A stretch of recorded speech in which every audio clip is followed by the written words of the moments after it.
제가 이제 어려운 일이 뭐냐고 이래 할 때 주로 쓰는 표현이 있습니다. 세상에 어려운 일들이 많지만 대체적으로 어려운 일은 이 안 해본 일을 처음 시작하는 것, 참 어려운 일 같습니다. 그래서 아마 우리 인생이 힘들지 모르겠습니다. 왜냐하면 여러분 평생에 오늘은 처음 맞이하는 날이시죠. 인생이 힘든 것 같아요. 앞으로 인생이 어떻게 전개될지, 내 미래가 어떻게 될지 불투명하고 불안하고 두려운 그런 생각이 많이 들죠. 근데 이것보다 더 어려운 것이 있어요. 그것이 뭐냐면 실패했던 일을 다시 시작하는 것. 그건 정말 어렵습니다. 시작할 때 감격도 기대도 자본도 다 날려먹고 이제 날 수 없이 이것을 다시 시작한다 그럴 때는 참 시작한다는 것이 어렵습니다. 근데 이 두 가지보다 더 어려운 게 있다 그래요. 그게 뭐냐면 정말 저 사람이 예수 믿는 사람인지 아닌지 분별하는 것이 참 어렵다고 그래요. 여러분이 옆에 있는 사람 한번 쳐다보세요. 이 사람 예수 믿는 사람 같아 보이는지 아닌지. 참아보지 못하고 저를 계속 보시면서 너는 예수 믿는 사람이냐 이런 표정으로 보시는데 참 그런 것 같아요. 참 어려운 것 같아요. 오늘 이제 이 말씀은요, 지난 주일에 이어서 아브라함이 죽음 이후에 이제 그 아들들에 대한 족보가 나옵니다. 큰 아들인 이스마엘의 족보와 또 약속의 자녀인 이삭의 족보가 나옵니다. 이 족보가 나오면서 하나님의 언약을 가지고 사는 사람과 하나님의 언약 밖에서 사는 사람의 삶이 어떻게 다른가 하는 것을 오늘 이 본문은 잘 보여주고 있습니다. 그럼 예수 믿는 사람과 예수 안 믿는 사람의 차이가 뭘까? 뭐 교회 나오고 예배 드리고 뭐 찬송도 부르고 뭐 하여튼 다 잘해요. 근데 그 삶을 보면 이 사람이 정말 예수 믿는 사람인가 아닌가를 우리가 의문을 품을 때가 많아요.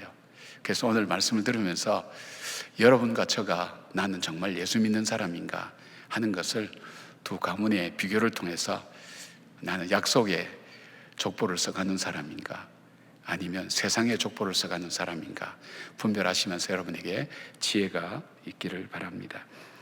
영적으로 사는 사람과 믿음으로 사는 사람과 그렇지 않은 사람의 차이의 근본적인 내면의 차이는 보는 관점과 해석이 달라요.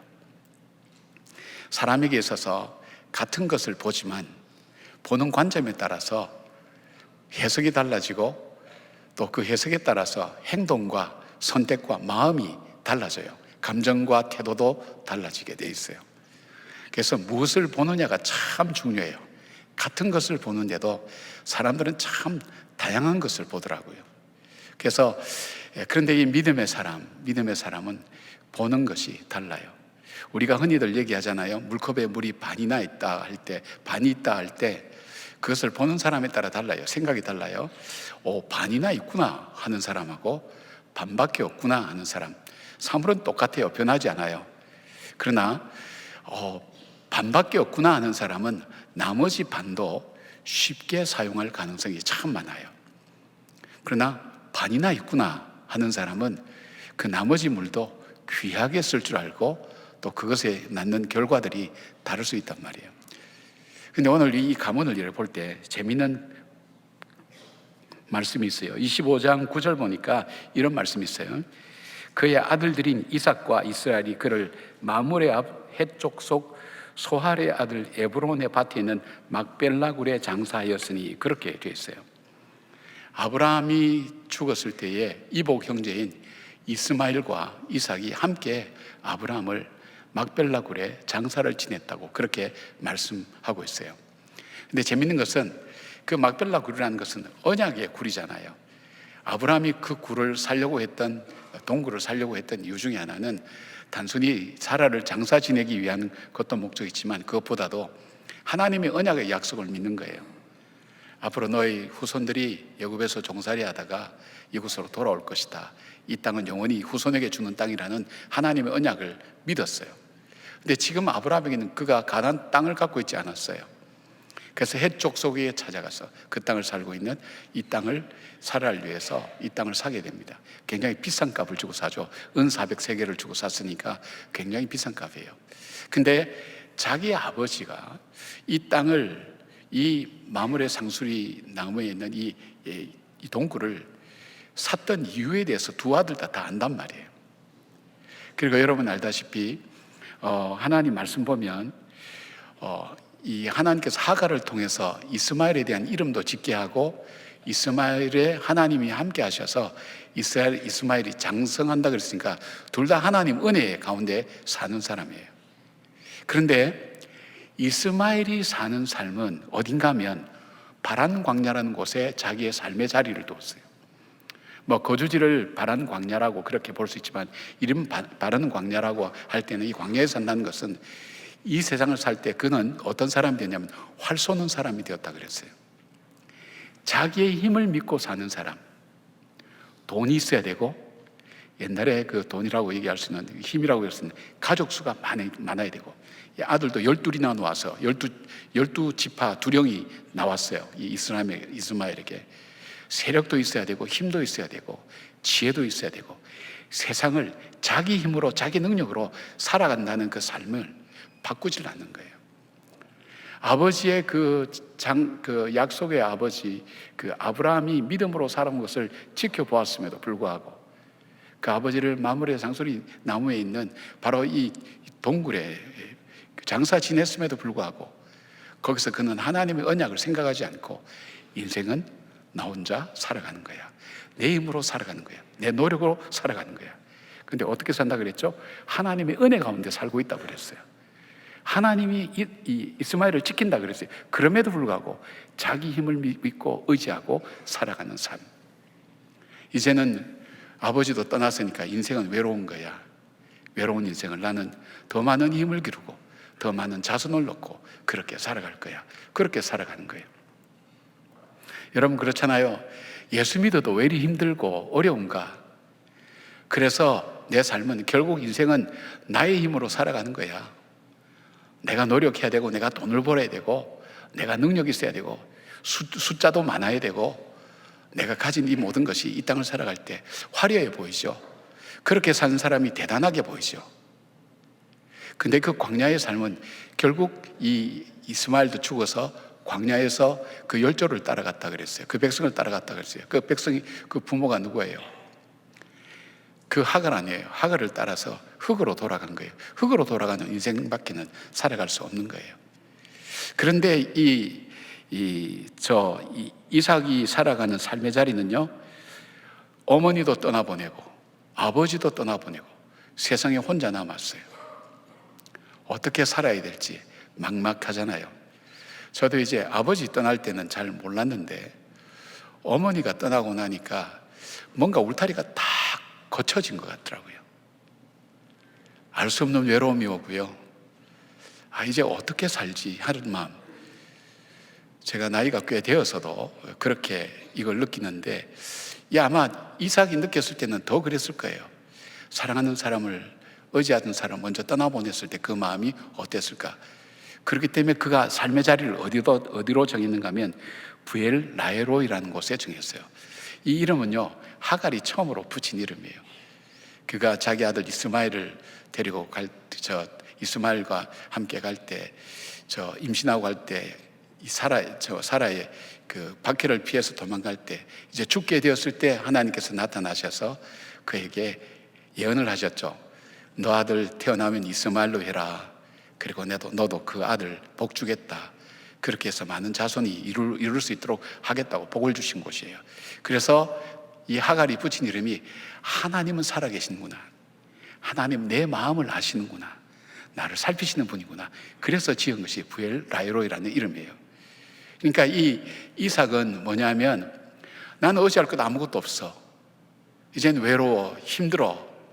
그렇기 때문에 내가 살아야 될 것은 하나님만 붙들고 살 거야. 하나님이 나의 참 의지가 되시고 나의 힘이 되시고 나의 반석이 되서 믿음 안에서도 그 하나님 내 마음을 알아주시고 내 삶을 인도하시는 분이라고 믿음으로 더 살아가는 거예요.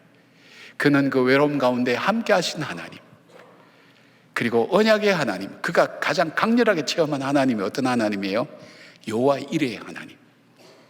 완전히 죽을 건데 살아난 것 보면 하나님은 예비하시는 분이라는 그 믿음을 가지고 영원하시는 그 하나님을 섬기며 살아가는 거예요.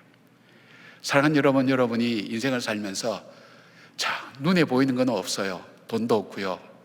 자녀도 시원찮고, 나는 병이 들고, 주변에 좋아하는 사람도 없고, 지치기도 하고, 힘들기도 하고. 그 보면 살맛이 안 나죠. 그러나 거기에서 우리 하나님을 바라볼 수 있는, 그럼에도 불구하고 하나님은 날 버리지 않는다 그랬어. 나를 싫어하지 않는다 그랬어. 여러분, 자식들도요, 속썩이면요 정말 싫어해요. 마음속에서부터 싫어져요. 정이 떨어져요. 하나님은 얼마나 그 자식에 비하면 내가 얼마나 악한 짓만 골라서 합니까? 하나님 마음에 안 드는 일만 골라서 하는 분들이죠. 우리 모두가, 그죠? 인정하기 싫겠지만 현실이 그래요. 근데 하나님 싫어된 바 되지 않는다 그랬어요. 오죽하면 지렁이 같던 너 야고바, 그렇게 비교했어요, 우리한테. 그런데 우리를 포기하지 않으세요. 끝까지 붙으세요. 그렇기 때문에 어떻게 해요? 그러기에 그 하나님을 의지하고 믿음으로 살겠다고. 그 도우시는 하나님을 바라보는 거예요. 보는 눈이 달라요. 여러분, 시련과 어려움이 있다 할지라도 낙심하지 않고, 그 가운데서도 우리를 포기하지 않고 우리를 살피시고 우리를 지키시는 하나님이 계시다는 것을 바라보는 눈이 있어야 돼요. 예, 그 눈을 뜨고 그 귀를 열어서 성령께서 우리 마음속을 열어주셔야 돼요. 이 이스마엘도 하나님의 은혜 가운데 살았어요. 하나님 은혜로 그가 많은 민족을 이뤘어요. 그럼에도 불구하고 그는 하나님을 보지 못했어요. 막벨라 굴을 보면서도 하나님의 행하심, 그 아버지를 통해서 보여준 믿음의 삶을 보지 않았어요. 여러분은 무엇으로 인생을 살아갑니까? 힘들기에, 어렵기에 내 인생의 주인 되신 그 하나님을 더 의지하고 믿음으로 가는 것. 이것을 잘 보여주는 것이 이스라엘 백성들이 12정탐꾼의 비유, 여러분 잘 아시잖아요. 가데스 바네아에서 가나안 땅을 정찰시켰어요. 각 지파의 두령들을 뽑았으니까 탁월한 사람들, 지혜가 있는 사람들, 안목 있는 사람 12명을 뽑아서 보냈어요. 보내서 그들이 보고 온 것이 얼만큼 대단한가. 젖과 꿀이 흐르는 땅이라고. 그 증거로 과일도 갖고 왔어요. 근데 그들이 또 본 것이 있어요. 그들 안악 자손은 너무나 크고 강대하고 너무나 견고한 성이 있어서 그들이 우리를 볼 때 우리가 메뚜기처럼 여겨졌다고 그렇게 얘기해서 우리는 결코 저 성을 점령할 수 없다. 저 가나안 땅에 들어갈 수 없다. 그 얘기를 듣고 백성들이 다 울고 포기했잖아요. 근데 여호수아 갈렙 두 사람은 어떻게 했어요? 맞다, 그렇다. 그런데도 불구하고 지금 우리를 인도해 오신, 홍해를 통해서 애굽도 무너뜨리신 그 하나님 우리의 하나님이 아니냐, 약속하신 대로 여기까지 오게 하지 않았느냐, 그 하나님은 그 약속대로 그 가나안 땅에 있는 그 족속을 몰아내고 우리에게 언약으로 주실 거라고. 눈앞의 앞에 현실만 보지 않고 어떻게 했어요? 그 가운데 계셔서 역사하시고 이끌어 가시는 그 하나님을 바라보고 그 하나님을 선포한 거예요. 같은 걸 봤는데 달라요. 믿음의 사람은요, 우리가 보이지 않고, 눈에 보이지 않고, 뭐 육체로 보는 오감이죠. 보이지 않지만 하나님이 내 삶 속에 계신다는 것을 믿어요.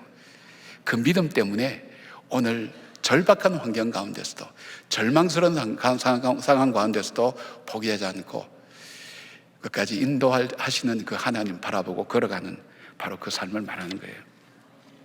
사랑하는 여러분, 하나님의 살아계심을 믿고 언약하신 대로 이루시는 하나님을 바라보는 영의 눈이 열려지고 하나님 말씀을 들을 수 있는 영의 귀가 열려지는 그 축복이 있기를 바랍니다.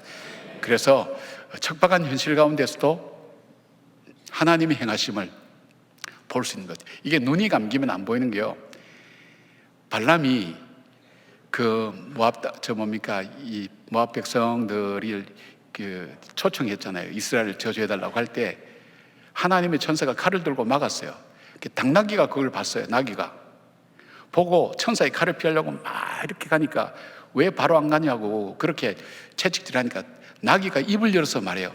너는 저 앞에 천사가 안 보이냐? 칼을 들고 있는 천사가 안 보이냐? 기가 막힐 일이죠. 우화 같지만 현실적으로 볼 때 영의 눈이 막히면요, 안 보여요. 영의 귀가 닫히면 안 들려요. 하나님 말씀이 안 들려요. 그런데 하나님 말씀이 들려지고 영의 귀가 열려지는 것은 바로 우리 속에 하나님이 함께 하셔서 하나님의 행하심을 볼 수 있는 그런 은혜가 우리 속에 있어야 됩니다. 하나님의 은혜를 일상 속에서 발견하고 하나님 역사하심을 믿고 나가는 저와 여러분 되기를 바랍니다. 두 번째로 예수 믿는 사람, 쉽게 말하면 믿음 있는 사람과 없는 사람의 삶은요, 삶을 사는 방식이 달라요. 살아가는 삶의 방식이 달라요. 자, 창세기 21장 20절 21절 제가 읽어드릴게요.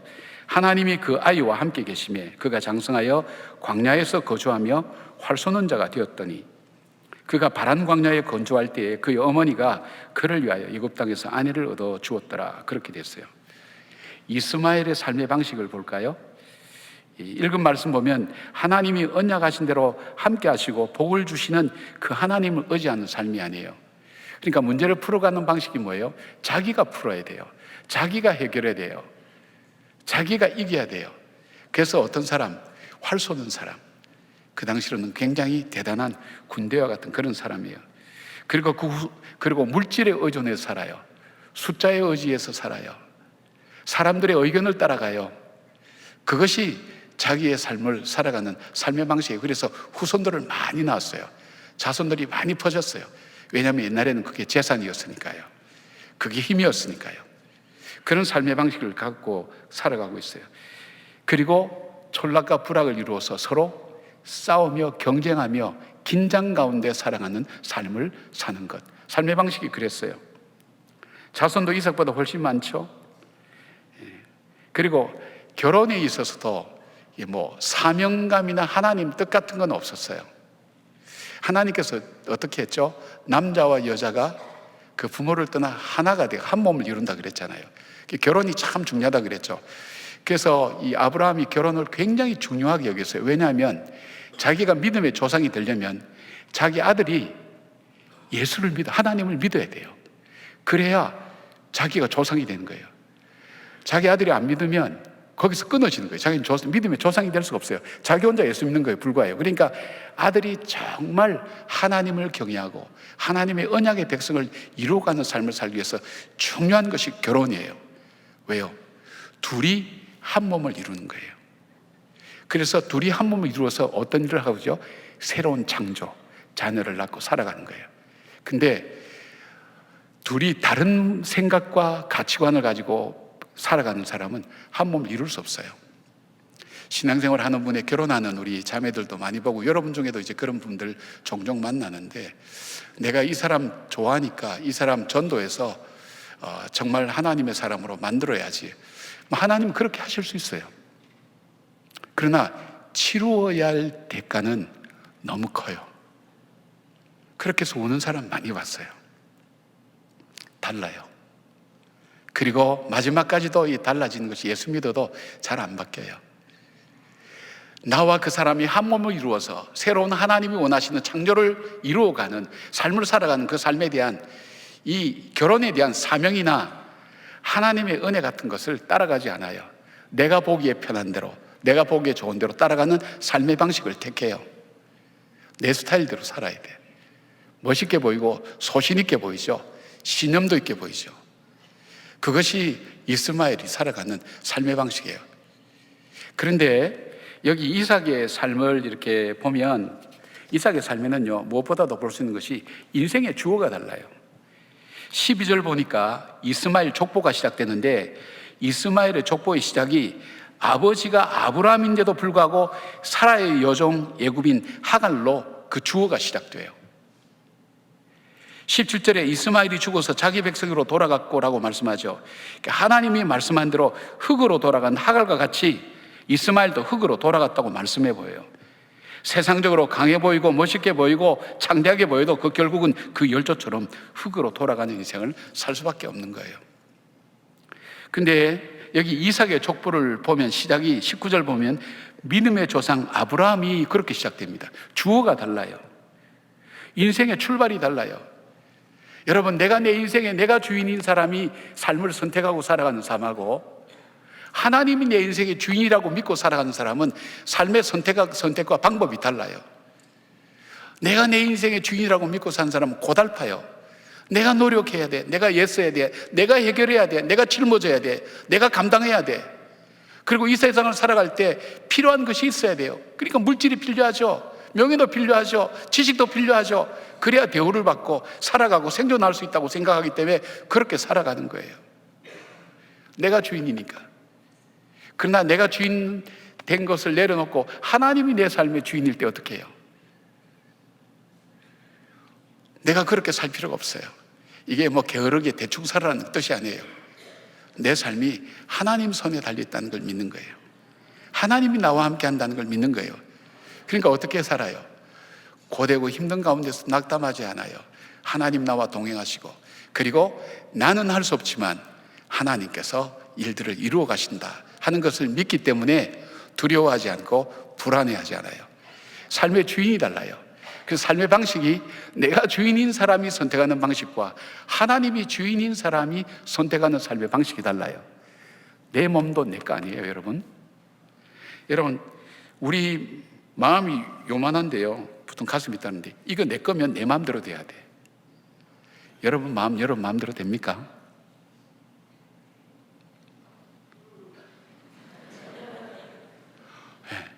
여러분은 곤란하면 대답 안 하고 가만히 침묵 지키고 어떤 얘기 하나 들어보자는 인내심이 참 귀한 분들이에요. 이거 내 마음대로 안 돼요, 여러분. 그러잖아요. 내 마음이 여기로 가야 되는데 내 마음인데도 내가 여기로 갈 수가 없어. 마음이 안 들려. 그래서 하는 말이 뭐죠? 내 눈에 흙이 들어가기까지는. 그 표현 잘 쓰잖아요. 용서 안 하겠다는 거예요. 용서해야 되는 줄 알아요. 이해해야 되는 줄 아는데 용서가 안 돼요. 내 마음, 이게 내 거 아니에요, 여러분. 내가 내 생명이 내 거 같으면 내가 정한 날짜에 내가 정한 시간에 정한 방법으로 죽어야죠. 내 생명 내 마음대로 하나요? 내 생명 내 거 아니에요. 바로 하나님이 내 삶을 주장하시고 인도하신다고 그렇게 믿고 살아가는 거예요. 그러니까 어떻게 해요? 우리 삶이 하루하루가 참 소중하고 귀한 거예요. 그 다음에 이제 또 하나 생각할 수 있는 이 삶의 방식이 뭐냐면, 이분들은 기도로 살아가요. 아브라함도 기도했죠.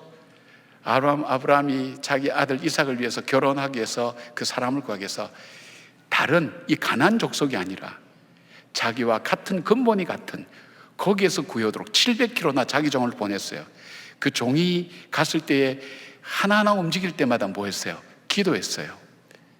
그가 하란에 도착했을 때, 하나님, 이 우물에 오는 자매 중에 내가 부탁을 할 건데 그 부탁을 들어주는 그 여자가 하나님이 보내신 사람인 것을 알게 하십시오. 그래서 자기가 물을 달라고 하니까 자기뿐 아니라 그 낙타에게도 물을 주는 거예요. 집에 잘 데가 있으니까 얼마든지 잘 때도 오시라고 초청했는데 가보니까 그곳이 바로 아브라함의 형제 집인 거예요. 그렇게 연결됐어요. 기도 그렇게 이어지는 거예요. 엘리에셀만 기도한 사람 아니에요. 이삭은 어떻게 했어요? 요즘 SNS를 보든지 사진과 얼굴을 봐야지. 700km나 가서 데리고 온다고 가는데 대체 어떤 여자를 데려올지 어떻게 알겠어요? 늙은 엘리에셀의 눈에 어른들이 보는 눈하고요, 젊은 사람들이 보는 눈이 달라요. 여러분 그렇잖아요. 그래서 저도 결혼할 때 이렇게 이것저것 따지고 하니까, 김전도사 1년만 보면 다 끝나. 1년 안에 바뀌어. 그러니까 너무 외모나 다른 거 고민하지 말고 그냥 하나님 인도한 대로, 아담이 장가갈 때 하나님께서 아담을 푹 깊은 잠에 잠들게 만든 다음에 거기서 갈비뼈 하나를 뽑아가지고 그렇게 했으니까 깊은 잠을 자. 그 말을 믿고 저는 깊은 잠만 잤죠. 그러다가 늦어졌죠. 뭘 얘기하다 여기까지 간지 모르겠지만 이삭이 어떤 여자 데리고 올지 모르는데 보니까 이삭이 들에서 기도했다 그랬어요. 묵상하고 돼 있죠.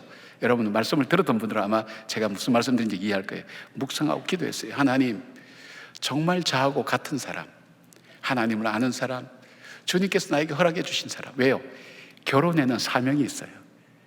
그리고 내가 하나님의 거룩한 유업을 이어서, 믿음의 유업을 이어서 살아야 되고, 하나님의 자손들이, 하나님의 언약을 믿는 그 자손들이 태어나서 훈련시키는 그 일들을 하기 위해서 정말 나에게 맞는 그 아내가 필요합니다. 기도 중에 했어요. 리브가는 뭐라 그랬어요? 리브가는 남자 얼굴도 몰라. 근데 다음날 당장 가재요. 근데 가겠다고 나섰어요. 그 리브가의 이름 뜻이 뭐라 그랬죠? 동료매다 그랬어요. 그러니까 하나님 앞에 자기를 묶는 거예요. 그래서 말씀드릴 때 은혜의 사슬로 나를 묶듯이 바로 이 리브가는 이 사슬로 자기를 묶었어요. 믿음이에요. 믿음으로 이삭을 만나러 가는 거예요. 기도로 만났죠. 그 다음에 둘이 만나서 결혼했는데 자녀가 없네요. 얼마 동안 없었냐면 20년 동안이 없었어요. 그래서 이삭이 리브가를 위해서 기도할 때에 하나님께서 기도를 들어주셨다 그랬어요. 그래서 자녀를 주셨어요. 여러분, 남자가 아기를 가졌을 때, 아기를 못 가질 때 참 여자들이 절박하게 기도 많이 하잖아요. 근데 그 남자가 기도할 정도 되면 그 가정은 굉장한 가정이에요. 이삭이 기도할 때 하나님께서 그 기도를 들어주셨다 그랬어요. 근데 보면 참 재밌는 것이 하나님은요, 그냥 하나님 잘 따르고 믿는 사람은 그냥 제때 결혼하면 아기도 막 주시고 사업하면 사업도 잘 되고 인간관계도 좋고 문제가 잘 풀리면 좋은데 이게 그렇게 안 된단 말이에요. 애를 먹여요. 우리 애를 하나님께서. 그리고 어떻게 하게 해요? 기도하게 해요. 왜일까요? 제가 말씀드렸죠. 하나님은 문제 해결이 우선이 아니에요. 하나님은 우리와 하나님이 더 가까워지는 것이 우선이에요. 그래서 내가 괴로워서 몸부림치지 않으면 할 수 없는 일을 나한테 던져요. 그러면 온몸을 움직이면서 기도를 하는 거예요. 괴로워하면서 밤잠도 못 자는 그 힘든 일들을 하나님 주셔서 하나님만 매달리게 만드는 거예요. 그래서 어떻게 해요? 우리의 믿음이 성장하고 하나님 앞에 더 가게 하고. 왜? 기도를 통해서 하나님 뜻을 알 수 있어요. 기도를 통해서 내가 누군지를 알 수 있어요. 기도를 통해서 내가 어디로 나가야 될지 삶의 방향을 알 수가 있어요. 기도를 통해서 하나님과 연합하는 은혜를 누릴 수 있기 때문에 하나님 우리에게 기도하게 하세요. 이 가정은 기도예요. 그 다음에 또 뭐가 있어요? 리브가가 이 퇴에서 아이가 있긴데 이 아이들이 노는 게 정말 장난이 아니거든요. 내 뱃속에 뭔가 문제가 일어났다. 요즘 같으면 산문계 가서 초음파 보면 쌍둥이다 금방 알겠지만 어떻게 할까요? 리브가가 했던 것이 뭐냐면 내가 이럴 때는 어떻게 할꼬? 하나님께 나갔어요. 하나님, 제 이 속이 심상치 않습니다. 이게 무슨 일인지. 문제가 생길 때 자기가 풀 수 없는 문제할 때 기도로 풀어간 사람이에요. 그러니까 삶의 방식이 뭐예요? 기도, 믿음, 순종이 삶의 방식이에요. 살아가는 삶에 있어서.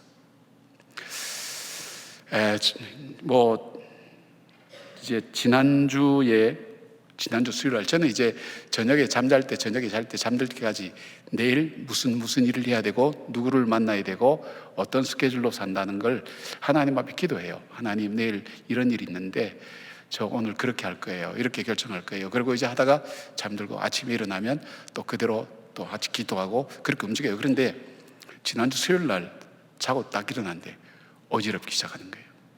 이명도 심한 데다가 어지럽기까지 하고 일어나질 못해서 빙빙 돌려가지고 그때 순간 회개했어요. 하나님, 내가 계획 세웠다고 내가 할 수 있는 것도 아니고 젊을 때는 몰랐는데 인생이 점점 깊어져 갈수록 인생이 내 뜻대로 되지 않는다는 걸 아는 거예요. 내 생각대로 되지 않아요. 내 계획대로 되지 않아요. 내 고집대로 되지 않아요. 내 의대로 되지 않아요. 여러분, 젊어서 팔팔거리는 사람들은 아직 뭘 잘 몰라요. 근데 연세 드신 분들은 조금 알 거예요. 계단 올라오는 것도 쉽지 않아요. 화장실 가는 것도 쉽지 않아요. 작은 일상에서부터 내 힘으로 되는 거 없어요. 그래서 제가 그렇게 고백했어요. 하나님, 하나님께서 허락하시면 제가 할 수 있겠습니다. 예. 문제를 풀어가는 방식이 그래요. 그 과정을 가기까지 하나님은 얼마나 낮추시고 힘들게 하시고 어렵게 하시는지. 내 의지대로 되는 게 아니에요. 내 마음대로 안 돼요. 가장 내 마음대로 안 되는 게 누구예요? 자식이에요. 그 다음 뭐예요? 남편이에요. 마음대로 안 돼요. 뜻대로 되지 않아요. 그때 어떻게 해요? 기도하는 거예요. 문제를 풀어가는 방식이 달라요. 이쪽에는 힘이 있어야 돼요. 자기 의지와 그리고 사명이 없어요. 그냥 살아가는 거예요. 자녀 많이 낳았는데 이 세상을 따라 살아가는 삶. 그러나 믿음 있는 사람, 이 사람들의 영의 흐름을 따라가는 사람, 영의 유선을 따라가는 사람은 자기 자신을 하나님 앞에 내어놓고 삶의 주인이 하나님이에요. 그리고 하나님께 여쭤봐요. 기도해요.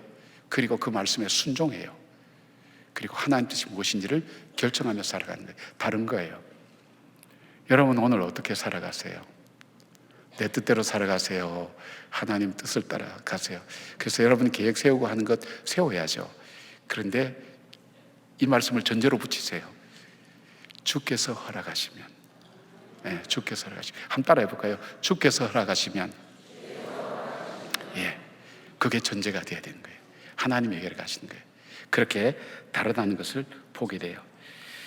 사랑하는 여러분, 세상 사람들은 자기 힘으로 무엇을 이룬다고 생각하고 힘과 물질과 지혜로 산다고 생각하지만 그것을 이루기 위해서 열심히 달려가지만 그 마지막은 흙으로 돌아가는 거예요.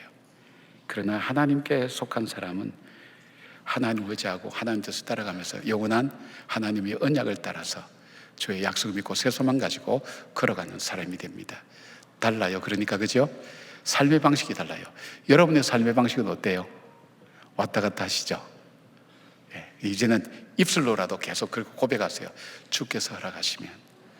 주님, 주께서 허락하시면 내일 아침 내가 눈을 뜨겠습니다. 주께서 허락하시면 내가 오늘 살다가 잠자리에 들 수 있겠습니다. 왜냐하면요, 그냥 내일 아침 일어날 거라고 자다가 돌아가셔서 지금 장례식장에 있는 분 많아요. 잘 갔다 올게 해놓고 못 돌아오는 사람도 지금 많아요. 내 삶의 방식이 나에게 달려있지 않고 하나님께 있다는 것, 그게 참 중요하다는 것. 세 번째는요, 믿음의 사람과 육적인 사람의 차이는요, 삶의 태도에서 달라져요. 제가 종종 강조하죠. 행복과 성공을 연구하는 사람의 공통적인 것, 행복한 일과 좋은 환경이 그 사람을 행복하고 부유하게 만드는 게 아니고 불행하고 어려운 일이 그 사람을 불행하게 만드는 것이 아니라 그것을 어떤 태도로 받아들이냐에 따라서 바뀌어진다 그래요. 그러니까 정말 어려운 일도 좋은 태도로 받아들이게 되면 그 일이 자기에게 굉장히 소중한 일이 되고요, 정말 부유하고 복된 일도 받아들인 태도가 잘못되면 우리가 신문에서 바라보는 마약도 하게 되고 도박도 하게 되고 엉터리같이 살게도 되고 이혼했다가 결혼했다가 이혼했다가 결혼했다가 그런 일도 반복하고 그런 일들이 일어나는 거예요. 그러니까 이 믿음의 사람과 육적인 사람은 삶의 태도가 달라요. 이스마엘은 17절에 보니까 향년이 137세의 기운이 다하여 죽어 자기 백성으로 돌아갔다고 말씀하는데 영어 RSV 번역에 보면 These are the year of life 돼 있어요. 삶의 연수라고만 그렇게 번역돼 있어요. 이 이스마엘이 생존했던 횟수가 137년이었는데 아버지 아브라함이나 동생 이삭보다는 짧은 인생 살았지만 그가 살아있는 동안 무엇을 하며 살았는지에 대한 언급은 없어요. 그냥 자녀를 낳고 상황이 되는 대로 살다가 그 자녀들은 12지파를 이루었고 137세의 기운이 다하여 죽어 자기 백성으로 돌아갔다고 기록하고 있어요. 하나님 앞에서 의미 있게 살지는 못했다는 거죠. 그냥 살다가 그 나이가 돼서 죽었다는 겁니다. 주어진 대로 환경과 상황 따라 그리고 자기 마음 따라 살았다는 거예요. 의미 없이 살았다는 거예요. 근데 아브라함과 이삭의 죽음을 다루고 있는 내용은 좀 달라요. 아브라함의 죽음을 다루는 25장 7절에 보니까 아브라함의 향년이 175세라 되어 있는데 이게 한국 성경에 빠져있는 단어가 하나 있어요. 그게 뭐냐면 날이라는 요음이라는 단어가 빠져요. 요음. 근데 요음의 복수형인 예매라는 단어를 번역을 안 했어요. 이걸 번역하면 조금 한국말로 표현하기 좀 어역이 어려울 수 있는데 이걸 영어 성경 킹제임스 버전은 The Days of Years 그랬어요. 해, 날수, 욤, 하루하루를 생각했다는 거예요. 근데 이걸 이삭도 마찬가지, 이삭의 죽음을 얘기하는 창세기 35장 28절에 보니까 이삭의 나이 180세라는데 아브라함과 동일하게 예매, 즉 날들이라는 표현을 썼어요. 하루하루 삶의 여정에서 그 하루가 쌓여서 한 해가 되고 한 해가 되어서 일생이 되었다는 거예요. 뭘 말할까요, 여러분? 지난주에 잠깐 말씀드렸죠. 1년이 한 해 한 해 의미를 둔 사람은 연말과 연초에 바빠요. 그리고 작심삼일로 끝나요. 그러니까 그동안은 어떻게 살았는지 몰라요. 정신없이 살아간 거예요. 그러나 아브라함은 그가 어떻게 살았냐면 하루하루를 살았다 그랬어요. 이 하루를 하나님이 나에게 주신 하루, 어떤 하루요? 하나님의 뜻을 이루는 하루로 살아야 되겠다는 마음을 가지고 산 것을 이야기하는 거예요. 이삭도 마찬가지예요. 하루하루를 하나님 주신 것. 그리고 이 아브라함에 대한 얘기를 할 때 그런 얘기했죠. 이 25장 8절 보니까 기운이 다하여 죽었다. 히브리 원어로 번역한다면 그는 숨을 거두었다. 그리고 그는 죽었다. 그렇게 된다 그랬죠. 우리 인생을 들숨과 날숨으로 표현했어요. 아브라함 삶. 아브라함은 자기가 숨 쉬는 것, 순간순간을 하나님이 주신 기회로 여겼다는 거예요. 순간순간. 우리가 찬송가 그거 있잖아요. 날마다 숨 쉬는 순간마다 내 앞에 어려운 일 보내. 공감하시죠? 이 가사에. 예, 내 앞에 어려운 일이에요. 숨 쉬는 순간마다. 목사님, 어려운 일이 끊어지질 않아요. 하나 끝나면 또 이어서 오는데 어떨 땐 연거푸 겹쳐서 오는 경우도 많아요. 날마다 숨 쉬는 순간마다 내 앞에 어려운 일이 계속해서 닥쳐요. 근데 그 다음 가사가 뭐냐 하면 주님 앞에 이 몸을 맡길 때 힘주시네 위로함 주네. 그러니까 하루의 삶이 힘들고 어렵다 할지라도 내가 하나님이 주신 하루, 내가 믿음으로 이 하루를 살아내리라. 풍요로우면 풍요로움을 가지고 하나님의 뜻을 이루는 삶을 살리라. 고난과 시련이 오면 그 고난과 시련 가운데서도 내가 하나님의 뜻을 이루며 오늘도 이 고난 속에서도 믿음으로 살아내리라. 그렇게 살아가는 하루하루가 쌓여서 한 해가 되고 그 연수가 다해서 그 일생이 되는 거예요. 여러분, 저와 여러분이 살아가는 삶의 태도가 어떻습니까? 그냥 오늘 주일날 되니까 교회 왔고 가고 그냥 사는 거는 일상생활과 똑같고 그것이 아니라 나에게 주신 한날 한날이 고통스럽고 힘들지만 하나님이 내게 주신 하루, 그리고 맡길 때 힘주시고 위로 주신다는 그 말씀 믿고 그 고난을 이겨내고 살아내는 거예요. 여러분, 이 사람들 중에 우리가 잘 볼 수 있는 요셉이라는 사람 볼 수 있죠. 요셉은 뭐예요? 그가 17살 때 형들한테 팔렸잖아요. 이거 자체가 트라우마예요. 고통이에요. 웅덩이에 들어갔다가 다시 예굽의 종으로 팔렸어요. 거기서 열심히 살았지만 다시 노예로 갔어요. 저 노예에서 죄수로 갔어요. 이 요셉이 살아갈 수, 그 고난과 시련과 낙심을 이겨낼 수 있는 것이 뭐냐면 하나님과 동행했다 그랬어요. 이 순간이 하나님이 나와 함께 하시는 순간이요. 지금도 하나님은 일하시고 하나님의 언약은 내 삶을 통해서 계속 이루어져가는 그 삶을 내가 오늘도 살아가고 있다는 그 믿음이 그로 하여금 어떻게 했어요? 나를 애굽에 보낸 것은 형들이 아니라 하나님 나를 여기에 보내셔서 구원하시기 위해서 우리 백성들을, 우리 가족들을 구원하시기 위해서 하나님이 먼저 보내셨다고. 형들이 보낸 거 아니라고. 용서가 가능하잖아요. 그리고 자기 삶에 하루하루를 의미 있게 살고 죽음도 어떻게 했어요? 내 해고를 가지고 나가라. 왜요? 이게 메시지예요. 하나님은 언제까지나 여기 두시지 않는다. 하나님이 약속하신 언약의 땅으로 너희를 보낼 거라는 그 믿음 버리지 말아라. 메시지예요. 하루하루를 살아가는 것. 여러분, 할 수 있으면 순간순간을 믿음으로 사는 것 중요해요. 그것도 못하면 하루 아침에 눈 떴을 때 하나님, 오늘도 하나님 허락해 주셔서 감사합니다. 일어날 때 힘듭니다. 어렵습니다. 문제가 산적했습니다. 고통스럽습니다. 근데 주님, 그래도 내가 믿음 잃지 않고 하나님이 살아계신 것을 믿고 살아가게 해주세요. 그렇게 기도하는 것이 중요합니다. 그런데 예수 믿는 사람이 이렇게 이 삶이 이렇게 달라지는 이유가 딱 하나 있어요. 그게 뭐냐면 하나님의 절대 주권을 믿을 때 이렇게 살아갈 수 있는 거예요. 내 삶이 나에게 달려있지 않고 하나님은 천지를 창조하시고 우주를 주관하실 뿐 아니라 나의 생사복도 하나님의 주권 속에 달려있다. 그죠? 이삭도 그 경험했잖아요. 자기 아버지가 칼로 자기 심장을 찌를 때 그 마지막 순간에도 하나님께서 붙드셔서 내 삶을 살려주신 것, 환경에 있지 않고 나한테 달려있지 않고 하나님께 있다.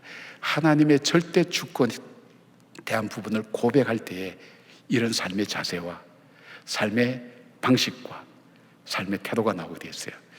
오늘도 하나님께서 내 삶을 이어가실 때 그 하나님의 절대 주권이 감사한 것은요, 나를 끝까지 사랑한다는 것, 나를 포기치 않는다는 것, 나를 구원해 주신다는 것.